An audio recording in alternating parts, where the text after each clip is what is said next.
I just want to focus for a moment on this subject of well-being. It's a kind of buzz phrase or word that's come into being over the past few years. But tell me, what do you understand by the term well-being and how it's being used at the moment? Yeah, it's an interesting one, isn't it? You're right, it has become a buzzword. To me, it speaks about an overarching, integrated sense of peace and welfare within an individual. You can also have community well-being, which would be a similar thing. The ancient Hebrews had a word for it. Their word was shalom. This sense of there being peace, contentment, satisfaction, integrity in all areas of life. And so when we're thinking in health context in the NHS about well-being, we're thinking beyond the physical.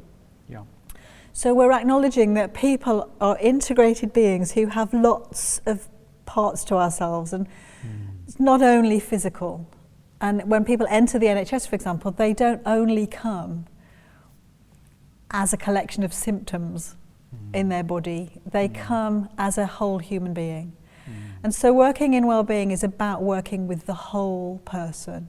So if you think about someone's physical well-being, seems fairly obvious. You're talking about their health, their vitality, their stamina, whether or not they're living with ill health or whether they're actually quite well and healthy. But it's not all there is to us. So we have this interior life going on as well. So we are cognitive beings. We've been made by God to think. We have thoughts, and our thoughts might be helpful or unhelpful. So sometimes we might have thoughts that might be depressing or difficult or challenging. We might have, from childhood even, taken on a way of thinking which diminishes us in some way, or which makes us fearful, contributes to our understanding the world in a way that perhaps puts us on our guard or makes us defensive. Or we can have very capable problem-solving skills. We do lots and lots of thinking in our life. And the way that we think impacts enormously on our well-being. I think it was Shakespeare who said, there is nothing either good nor bad, but thinking makes it so. As Christians, we don't entirely believe that. We know that some things are just intrinsically good and bad. But actually a lot of our understanding of what's good for us or bad for us is just informed by our thoughts. And so well-being is I'm interested in how are people thinking? Are their thoughts helping them towards living a life that's integrating their values with their experience, or are their thoughts interrupting that process in some way?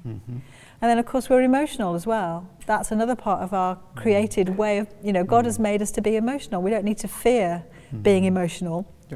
We have emotional responses to the world.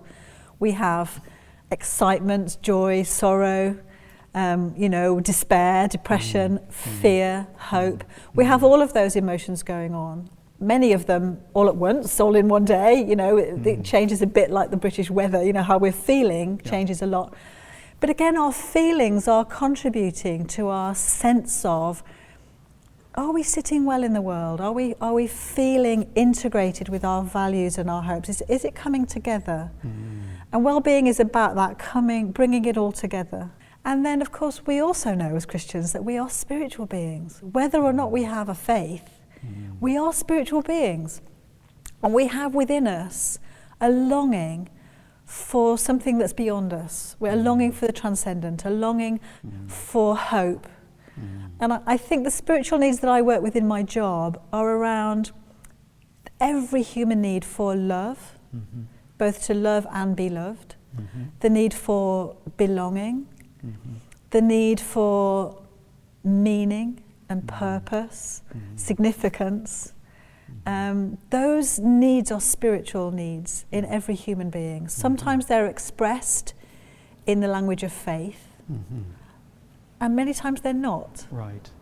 But that doesn't mean that they're not there. It doesn't mean people don't have spiritual needs just because they don't necessarily talk in terms of faith.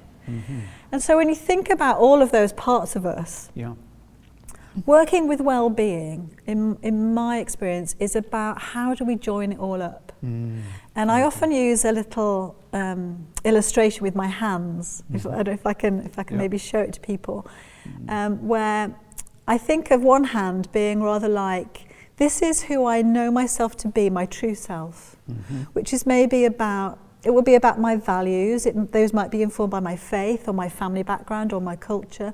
But there's something about the true me, maybe the me that I as a Christian would say, this is who God has made us to be in terms of our values, our hopes and everything.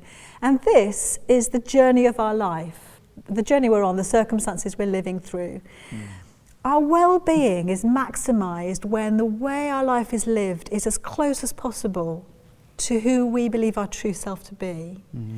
But sometimes it's either the choices we've made that open up a little bit of gap, or it's circumstances that have happened to us that cause a little bit of a gap to open up. And you hear people describe this. They say things like, it's just not me.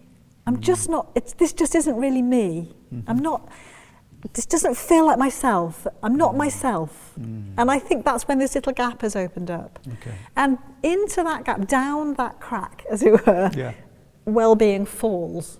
And that's when we experience loss of well-being, when something is either happening to us or we're choosing to live a certain way, or experiences have separated us from the sense of just that integration of our spiritual needs, our thoughts and feelings, and our physical sense.